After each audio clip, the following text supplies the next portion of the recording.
Again, this is Dr. Bikkasani talking about positive psychology, which has been born in this 21st century. And we will talk about how to inculcate those positive psychology, positive emotions, as well as opportunities. As I was mentioning, Barbara Fredrickson had done a groundbreaking research and presented in her book, Positivity. What it is that emotions, negative and positive, are natural and innate to humanity. Indeed, they both help us grow and defend and survive and do well in life. Even negative emotions are also contributory sometimes. If it's sadness or mourning after a death of a loved one, loss of something, obviously you will be sad and you will recover.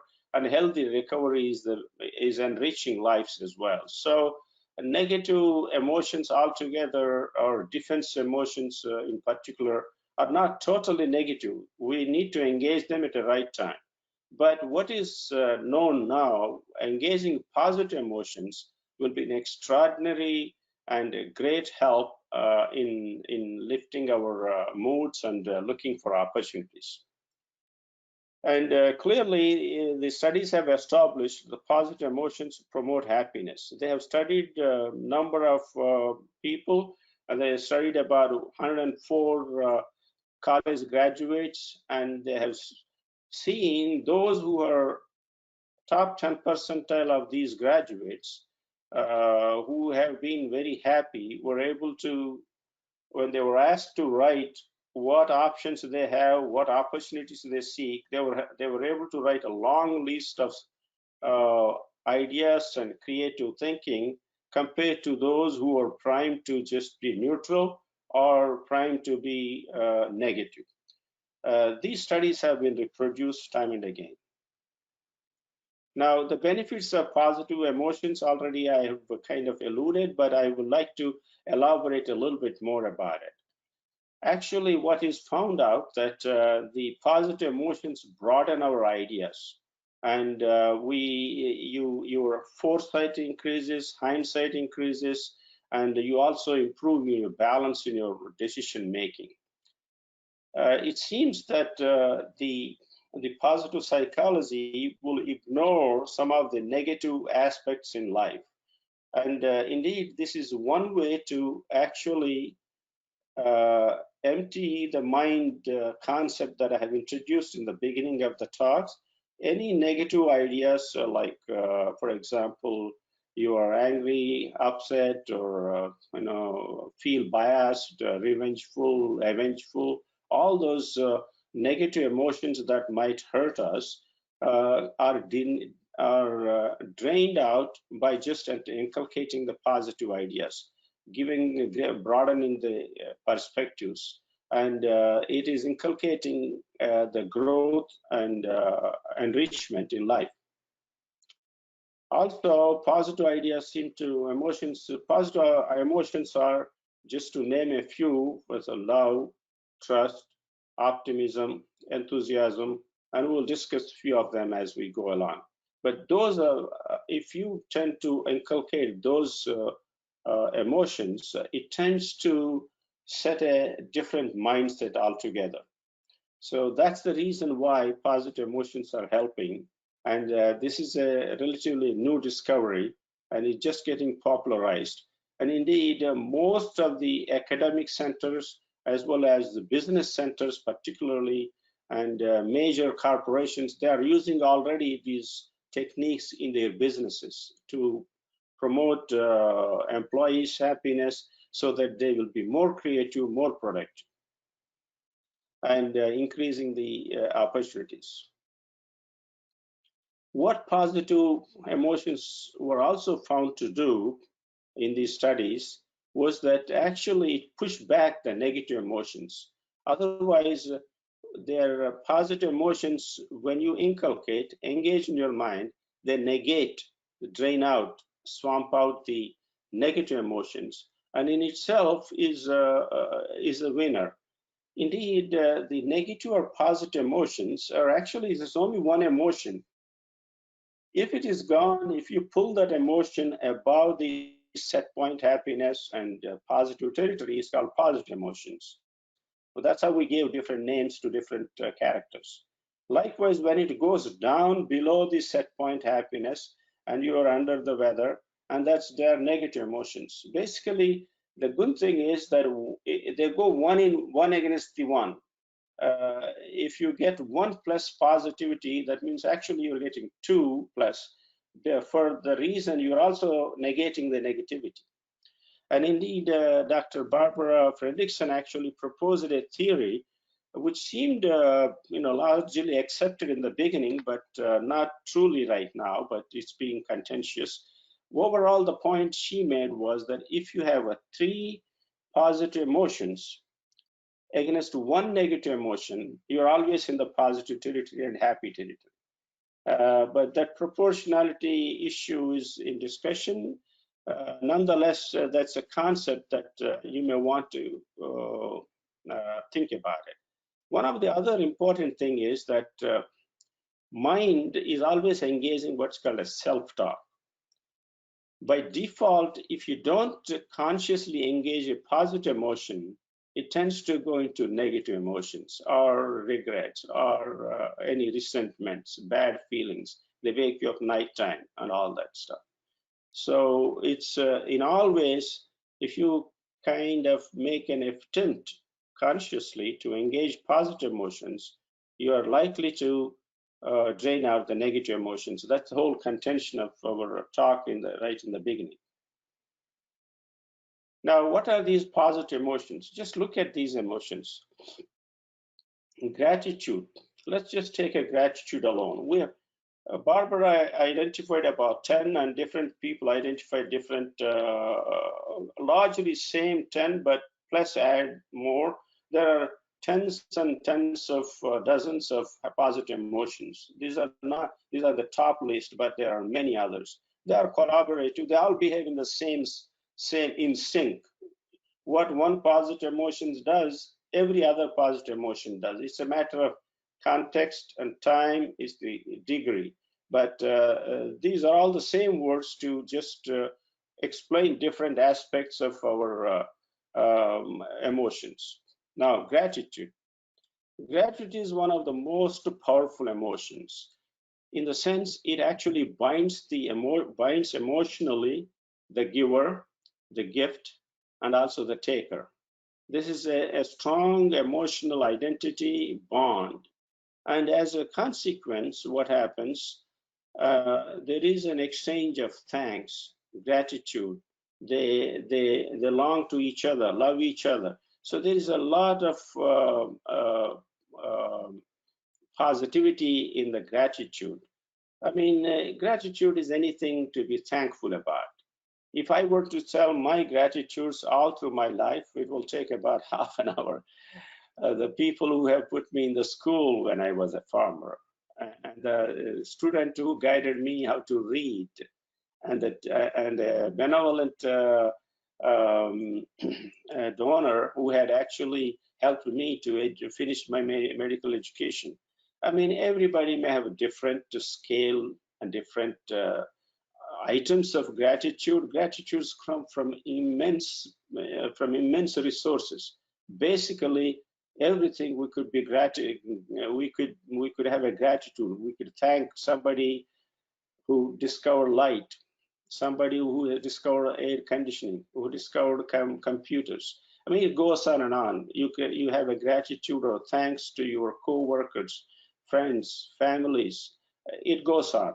What is most important thing, and is well established in medical dynamics, is that if you can maintain a gratitude journal, and they have studied about hundreds of patients, but what the assignment was, each one, they have used 2 groups, one random, one regular gratitude group, who kept the gratitude journal. They were asked to write about 5 items in a week, which is not much. Sometimes you can apply for a day also, but 5 weeks, this particular study indicated 5 good things that you are thankful about in your life. every week for 10 weeks.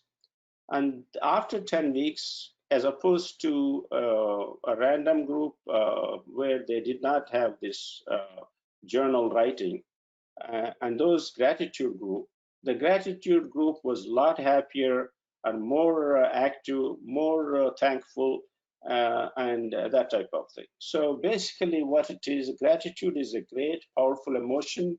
It binds people, it really develops a relationship. That's why we say thank you. It doesn't mean necessarily a deep, serious help. It could be anything. It just may be a mere thanks. A coworker helped you. That's a gratitude. That's what you thank them for. And we thank for so many things. And likewise, say empathy. Empathy is also a very powerful emotion. It binds the people. And the persons are empathizing with storyteller, like they feel as though they're in their shoes, they're hearing through their ears, they're looking through their eyes. So that's how the empathy identifies and with the storyteller or whoever who has an instant to describe. So empathy is also very, very powerful emotion. It builds strong relationships, and relationships are everything in life. Total success depends on the relationships. And also, empathy also makes you feel understand, even if it's something that you never understood, those who are not your friends, but you understand the situation, something that you felt very unfair, or something inflicting, you didn't like it. But if you look at from the empathy point of view, if you can try and understand their viewpoint, things can change, and it will broaden your ideas, and you look wider and understand and accept and apologize. Now, apology is also a very powerful emotion. And of course, it's not easy to apologize, but it is a very powerful emotion to, again, heal emotions of it heals the emotions of the victim. And also, as soon as the victim heals their emotions, they are going into positive territory. They are going to be happy quarter. So that's the help to the victim. The apologizer also is helped by positive thinking. It is a little negative to say apologies, and it may feel temporarily distressful, but after it is, in a long term, apology is a great thing. But apology has to be observed with certain qualities. Just a lip service to say I'm sorry, it doesn't really work that well. You want to be very clear that why you are sorry about it. You actually want to be sincere about it in the first place. It should come from your heart, and it should be very transparent. Number two, you should acknowledge the act actually happened, the incident, and also acknowledge the responsibilities that you take about it. And even compensation, if necessary in certain situations, the compensation in different ways can also be considered. And also, if you can apologize, explaining what actually happened, what circumstances made you to do why you did it, whether rightly or wrongly, whatever it is, that completes the apology. So that's the right way to apologize. And forgiveness, of course, is also a very powerful emotion, which is very popular among philosophies, religions, and all that. And it's very powerful because you don't want to be, as I said, occupy your mind with toxic emotions, negativity, because as long as they are seated in your mind, it's very tough to be positive. So forgiving, it helps those who forgive as well as ask for forgiveness. And likewise, of course, you all know the joy and love, how strong those emotions are, how powerful they are in bonding people, relating relationships. And indeed, you can think about it. When you are in a joy or a love, your ideas blossom. You think free. You get new ideas. And you can write and talk and do a lot of things. It's an expansion mode. So as you can see, these are very powerful emotions. Try practice gratitude journal, and try practicing apologies They say that you can probably apologize for minor situations first and getting used to saying apologies as you go along, because it clears your mind. It takes away your responsibility. And let's go to the next one. Likewise, basically all these emotions, optimism, hope, I mean, optimism is a great emotion. I mean, I am an eternal optimist. even if even if I'm going down, I will still feel how best and what I can do at any given circumstances. And optimism is a very powerful emotion, because what is the alternative? What could it be an alternative in optimism and hope? There is nothing. Even if we are going down, even if something is not totally preventable, the only option you have is to be optimistic and hope, look for ways of escape or defense, or just be joyful even under the bad circumstances. Optimism is something that we all should practice. It changes the whole idea. Optimism immediately switches from a problem-oriented idea thinking to a great opportunity-oriented ideas. So, and likewise, I'm not going to go on all in detail because they all have the same part, same emotion, same expression, same outcome, same benefits. So that's why in a different proportion. Resilience, this is an additional character. I've been a farmer for about a year at age 11, 10, and I did develop massive resilience to all hardships, hard works, anything that I did rest of my life. It felt like everything else is a piece of cake. So at some point in time, we all develop that resistance. So you have to have a high threshold of resistance so that you don't fall crush for everything that falls on you. And trust, and awesome. Trust is another great relationship building emotion. And I mean, trust is everything in my mind. Not the legal papers, not the contracts, not the laws, not the courts, but it is the trust that you instill on others, and you work for others. And a couple of things that you may want to practice, like a gratitude journal. Counting blessings, it's also pretty common in religious and philosophical ideas, and it's very true, it does work. You must count what is good for you. Just it's somehow it's covered in gratitude concept. It's just write something that's good to happen to you every day before you go to bed. It will inevitably have an incredibly positive influence on your mind. Please do something starting today if you have not been doing it right now. Writing is the most important thing. If the very least you do tonight, start writing a few things that you want to count blessings, or you want to also write a gratitude journal. And also acts of kindness, random acts of kindness is also very well known to be, it's even greater feeling that you are anonymous sometimes. You do things for no reason, unconditionally, and those are not easy things to come by. Even if you do a few, there are scientific studies who have proven the benefits of that. Now, all that we talked just now in a way relates to relationships. Relationship building is the most important concept for happiness, success, going up on the ladder, helping the society in every way you see it. All the emotions that we talked about are entirely are meant to build relationships. I mean, basically about even getting a job, getting Ivy League schools, wherever you go, it's who you know, how you know, what you know as it is, and also what kind of connections you may have. It may be your friends, families, or perhaps alumni, that type of thing. This is something that we all know, so I dwell less on it.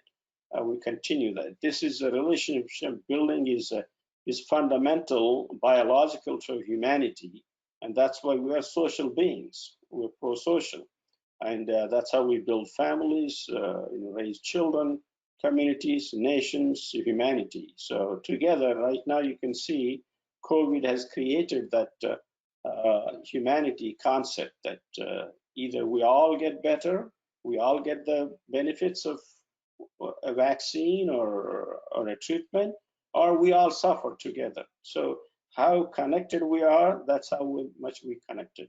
So relationship building is as much as I said in your work also. Every bit of work you do, we said purpose of life is reaching virtually everybody on the planet Earth. That's how much the relationships matter. Similarly, there is enough scientific evidence for producing happiness because of good relationships. Now, this is a concept that I'm very, very fond of, and it's also, it will take more time to detail it, but I want to give you a glimpse of it. You see, for people, humanity, ourselves, to get erect and walk, it took about 1,000,000 years or even more. That's how intricate is that erect posture. So I'm just making it brief and clear right up on this topic. I want you to learn one thing. If you want to learn one thing from me today, just learn to be anti-gravity. That means that until we go down one day, it's all lifelong stay anti-gravity. What do I mean? Your body posture should be the ears stand on your shoulders, shoulders stand straight on your hips, hips straight stands on the knees, knees stand straight on the foot ankles, basically. So what does it mean? No matter what you do, when you do, we do different type of occupations. For example, for a gastroenterologist like me, I have to bend forward, twist and turn and look and do a lot of things like that. So most of you may be sitting on the chair for hours and leaning forward, typing your hand with the hands and bend uneven. So all these things at every time, remember, I'm giving a global point because we don't have too much to talk.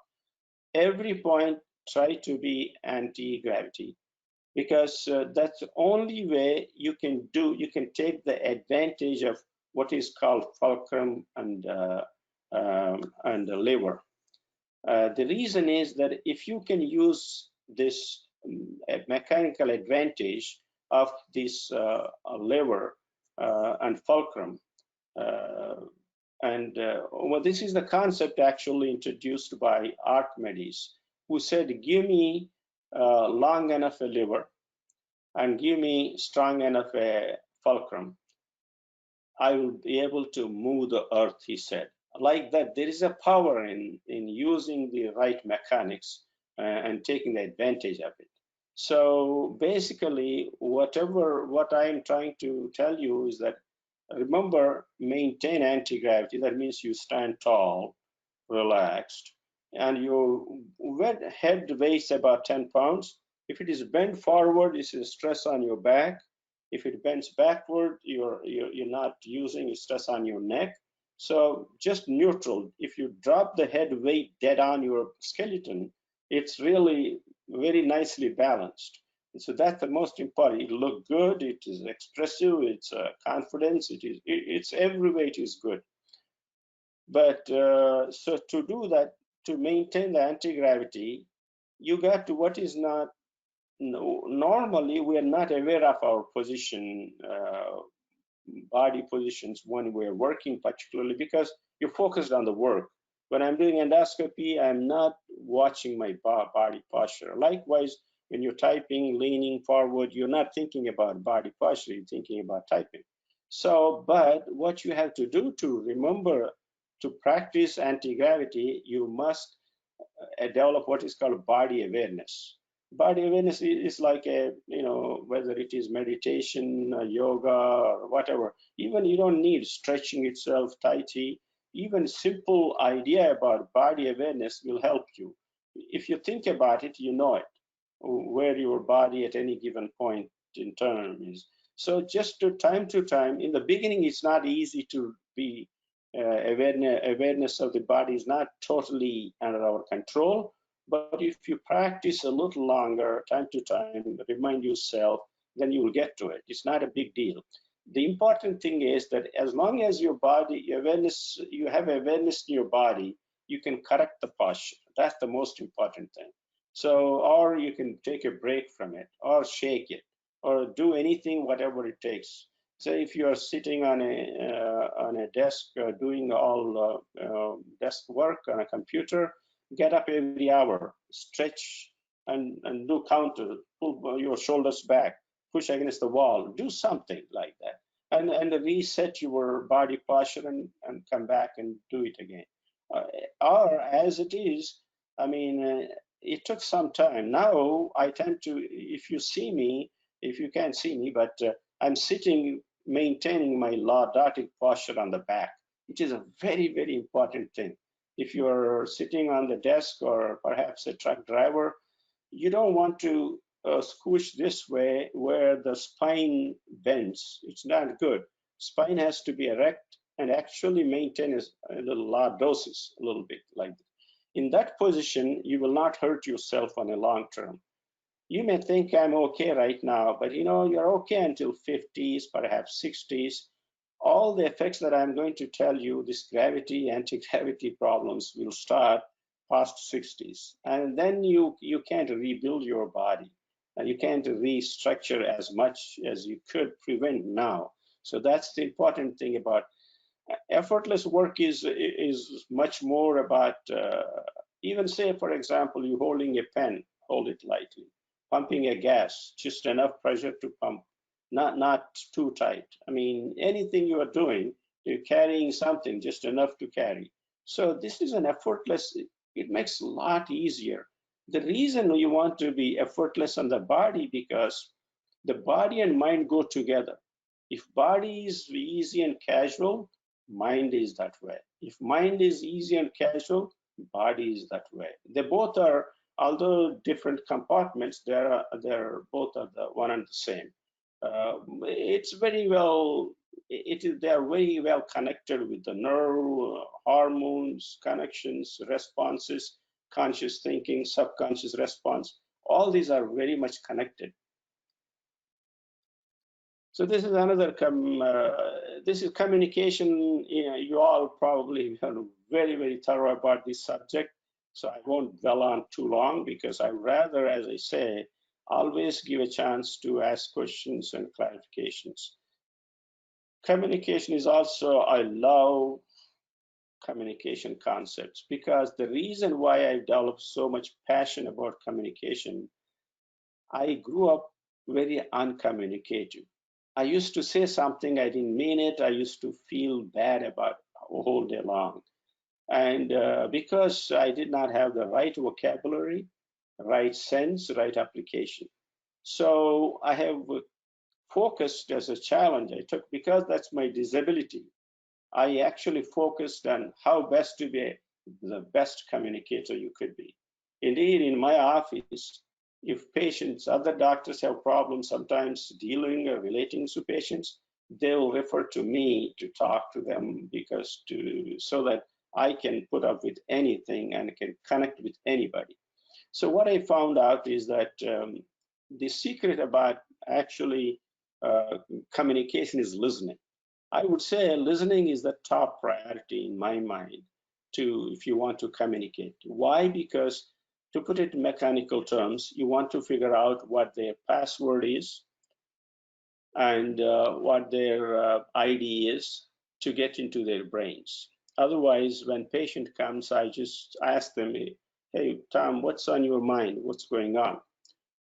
The moment they say, the most important thing is whether what they say is relevant or not, whether that's the most important reason they are there. They may have hidden issues behind that, but until you address that, they're not going to go anywhere.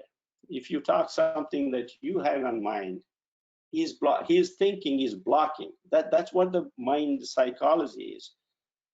They have something in mind, you got to drain it, drain the swamp or a good thing, whatever it is. Once you drain it, you can upload you what you want to upload it. If you don't let them talk, don't let them express, you have no chance of uploading anything because it's interfering with uploading. So I use these psychological modes.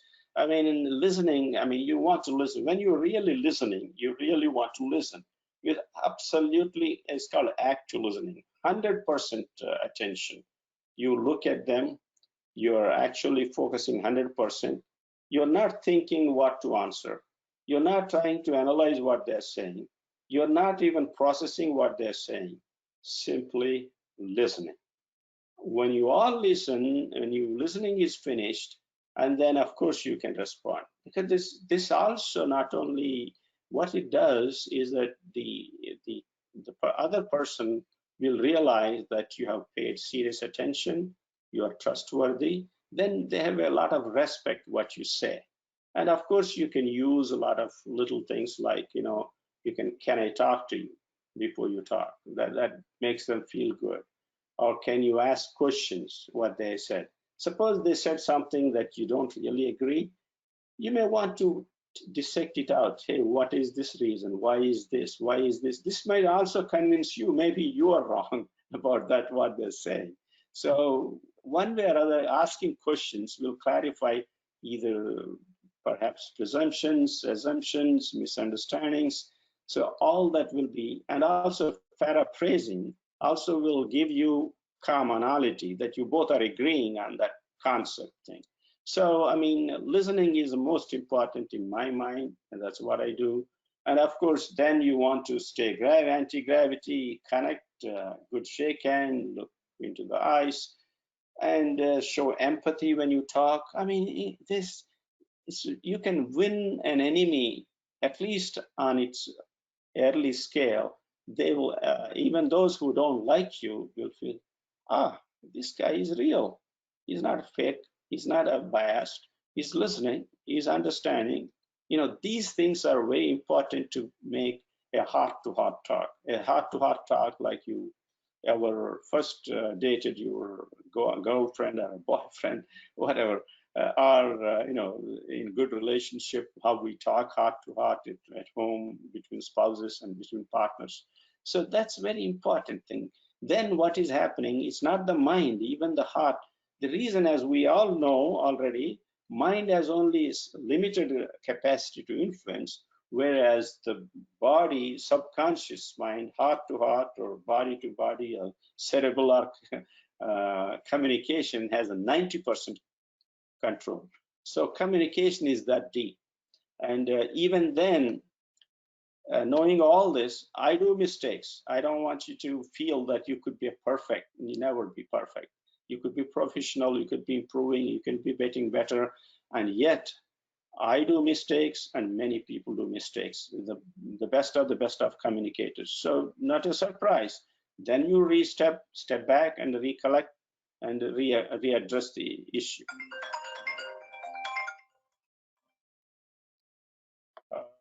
Now, the two mindsets that I want to kind of give you an idea. I want you to definitely go for a mindset that is workable because, sorry, I'm just switching off a phone. Okay, that's good. Mindset that's workable. There are two problem mindsets that you want to choose from. One is a problem or a negative mindset. The other is an opportunity, a positive mindset. And now, from what I've been talking, you can understand. If you, let's see at the problem mindset. Problem, as soon as you think there is a problem, the body and mind constricts. It focuses and it becomes a narrow focus. It's true, problem mindset was also necessary. It saved our lives in jungles of Africa when we were to escape from a danger or a risk. Even now situations may come At that time, what happens? The focus is narrowed. You're only thinking about one thing, that is self-defense, or to defeat or run away. That type of concept of a problem gives that type of constriction in ideas. It doesn't broaden the thinking that opportunity does. It actually narrows the thinking. It doesn't give the relaxation and creative ideas that opportunity mindset does. It actually constricts to limited opportunities. So these are the two mindsets that you want to evaluate. Whereas an opportunity mindset is an expansion. It's open. It will take any negative criticism. It will only be thinking, what can I do? What's good for me? What's good for others? How can I create value to myself or to the society? So from that point of view, always opportunity, you're always thinking about what you can do to gain that advantage or perhaps a benefit. Whereas the problem is an escape problem. These two are biological responses. The first biological response is largely is a negative emotion related, where defense, escape, saving ourselves. Whereas the second biological response, which is the positive mental states, positive emotions, which has been just discovered this century. So take the benefit. It's not popular. It's people don't know it. They may know it the way they have been practicing by life, but they didn't know that they are good to practice and good to inculcate, good to boost ourselves. That's what we should take the message to people. So if you adopt this positive, this is also biological, but what it does, it broadens your outlook and widens your opportunities. You will start thinking greater opportunities, greater challenges, so things like that. So obviously between the two, my choice is to adopt what is called an opportunity or a positive or open or a growth. These are all the same terms used. Some people say growth mindset, open mindset, opportunity mindset. They're all the same. Basically, what you're doing, you're taking positivity and engaging all positive emotions and thinking positive. The moment you are there, you already eliminated the negative concepts, and the brain performance is better, outcome is better, you will excel in whatever you do, and you'll be more popular, etc., etc. Now, we talked about emotions. Now, a couple of slides on opportunities, and that will end and then gives you a chance to ask questions. Opportunities, of course, all problems should be considered as opportunities or challenges. It is very well said, even 2,500 years ago, Confucius said to have said, nobody has actually heard, but it's documented that he said, opportunities are seeded at the roots of the problems. Bottom line is, every problem is an opportunity. And you believe it or not, that's the first thing I look at it. It's not easy to look that way, because as soon as you think a problem, there's a different cascade of ideas. You narrow focus, escape, negative emotions, negative hormones actually as well. Like in the beginning, they will be energizing, like norepinephrine, epinephrine, but on a long term, they are negative hormones. Cascade. So that's why we want to think into opportunity we just mentioned. But to think about opportunity in a situation that you didn't like, or some setback, or serious health hazards, or economic losses, whatever, it's not easy. The initial thing would be always a shock about things that you don't like, just like COVID is. COVID is a shock when it came in the beginning. And now we are trying to reeling against it, and we're trying to figure out ways and means. We have done successfully in some areas, eliminating some disease in certain parts of the world. So the initial impressions are always negative. So what you have to do, you have to get over the initial impressions about anything. to get to an opportunity mindset. Then you remember that emotions are at the midbrain level. That's where the emotions come. And actually, the conscious thoughts are about high brain, the cerebral cortex. So what we have to do, take away the emotions from the issues or real challenges to get to the opportunities. As long as it is emotionally charged, particularly if it is a negative emotional charge, you're not entertaining opportunities. If you entertain a positive emotions overall, you can still entertain. But the issue as such must be detached from the emotion that it is attached to if it is a negative emotion. If you did those two, then what happens? Then you look at the problem from different levels. And this is Albert Einstein's well versatile philosophical hint. What he said, any problem, if you're trying to solve a problem at the level at which it is created, you can't solve it. So this is important because the problem created mind cannot solve the problem because it's created it. The only way the mind can resolve the problem, you have to either look from a little above or below or sideways from different dimensions. You got to go out of that sphere of problem creation to find the solutions to that problem. So that's very, very true. So that's why that's what I always feel that somehow, no matter what problem it is, even if I am lost in this shock, or sometimes it takes time. I mean, depending on how bad a shock is. If you lost a major, thing, either financially or a family or love relationship, obviously nothing will happen overnight. It may take a week or 2 or 3. We don't know until you figure out these mechanisms to get back to opportunity mindset. And that's what the whole idea is about, seeking opportunities. It is not just easy to think like that, but you should get one day when you can to think about what are the diamonds in the dust. What can I do? What is the best thing I can do? You may say sometimes it's not easy. If you really look, you will find some. They may be marginal, they may be some win, they may be just escape routes, but doesn't matter.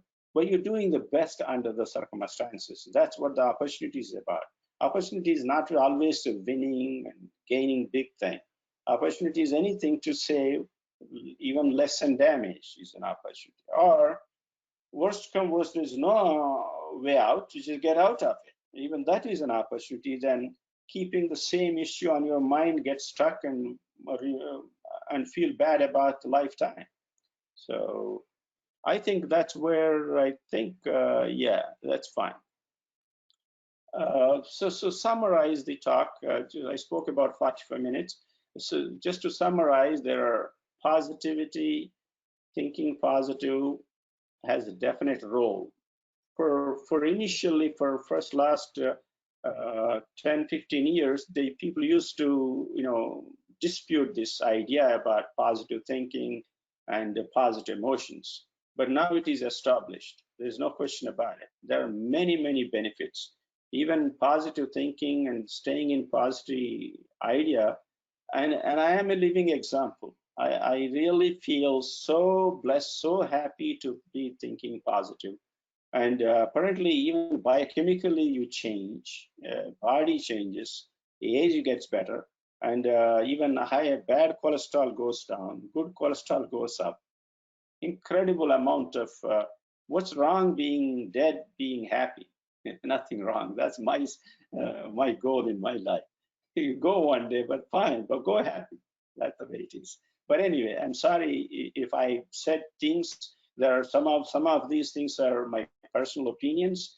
You may not like it. Some people obviously you may not like the way I said it, or maybe you don't like the content.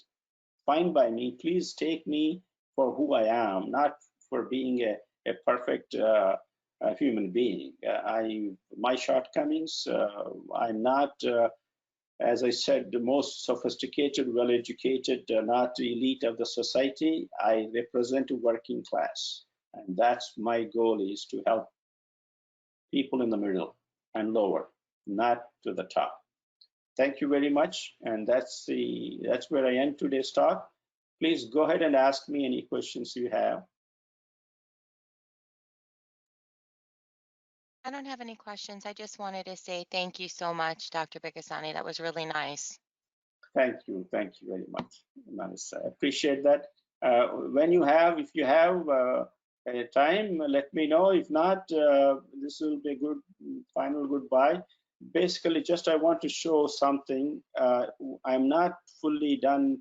There was some slides where it says where you can write to my I don't know where it is, but anyway, please contact me if any one of you want to get any personal counseling help. I'll be delighted to do. It's nothing to do with the money. It's just humanity. It's a passion, and so obviously I'm expecting that you're all well placed and a great family of Ultimate Health Holdings, and you have a great CEO that I know. Nancy is excellent. So you're all set very, very well. But at the same time, if for other reasons, not at work, maybe at home, anything that you have, please keep that in mind.